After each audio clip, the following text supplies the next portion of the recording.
ಆದ್ಮೇಲೆ ನಾನು ತಿಮ್ಮಸೇನೆಗೆ ಯಾಕೆ ಬಂದೆ ಅಂತ ನನ್ನನ್ನು ನಾನೇ ಕೇಳಿಕೊಂಡಾಗ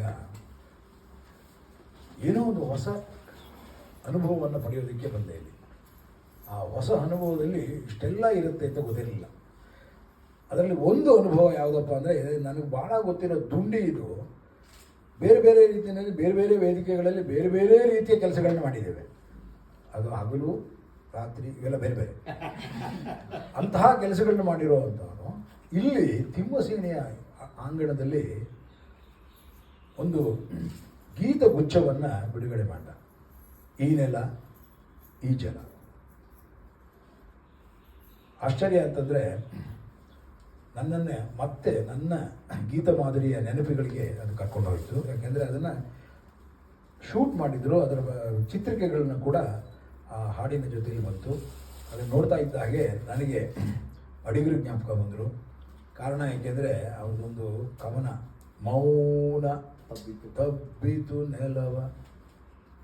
ಸಾರ್ ಏನು ಸಾರ್ ಇದಕ್ಕೆ ವಿಜುವಲೈಸ್ ಮಾಡೋದು, ಮೌನ ತಬ್ಬಿತು ನೆಲವ ಅಂತ ತಿಳ್ಕಾಡಿಬಿಟ್ಟು. ಯಶಸ್ವಿ ಅಂತೂ ಪಾಪ ಇರಲಾರ್ದ ಎಲ್ಲವನ್ನು ಸಮೀಕರಿಸಿ ಏನೇನೋ ಹೇಳಕ್ಕೆ ಟ್ರೈ ಮಾಡಿದ್ರು ಪಾಪ.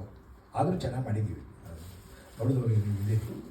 ಹಾಗೆ ಈ ನೆಲ ಈ ಜಲದಲ್ಲಿ ಒಂದು ಅದ್ಭುತವಾದಂಥ ಒಂದು 4 ಗೀತೆಗಳ ಗುಚ್ಛ ಇದೆ. ಕವಿಯಾಗಿಸು ನನ್ನ ಜೀವನವೆಂದರೆ, ಇನ್ನಾದರೂ ತುಸು ನಿದ್ರಿಸುವೆನು, ತರಕಾರಿ ತಂದರೆ. ತರಕಾರಿ ತಂದರೆ ಕೇಳಿಲ್ವಲ್ಲ? ಓ ಅದೇನಾ ಅಣಕವಾಡು? ಇನ್ನೂ ಸಲ ಅದೇ ಅಣಕವಾಡು ಅಲ್ವಾ? ತರಕಾರಿ ತಂದರೆ.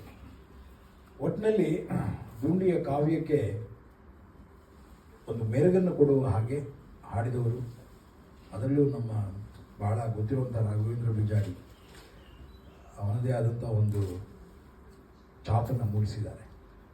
ಆ ರಾಘವೇಂದ್ರ ಬಿಜಾಡಿ ಅವರ ಜೊತೆಯಲ್ಲಿ ಸುಮನ ಶಶಿಧರ್ ಅವರು ಇಬ್ಬರು ಸೇರಿ ಅದನ್ನು ಮರೆಯಲಾಗದಂತಹ ಗಾಯನವನ್ನು ಹಾಕಿಸಿದ್ದಾರೆ. ನನಗೆ ಖುಷಿಯಾಗಿದ್ದೇನಪ್ಪ ಅಂದರೆ, ಹೀಗೆ ಕನ್ನಡದ ಕವನಗಳು, ಕನ್ನಡದ ಗೀತಗುಚ್ಛಗಳು ಚಿತ್ರಿಕೆಗಳಾಗಿ ಮಾರ್ಪಟ್ಟು ಅದರ ಮುಖಾಂತರ ಜನರನ್ನು ಆವರಿಸಿಕೊಳ್ತಾ ಹೋಗಬೇಕಾಗತ್ತೆ. ಇವತ್ತು ಎಲ್ಲವೂ ಹಾಗೆ ಆಗಿದೆ.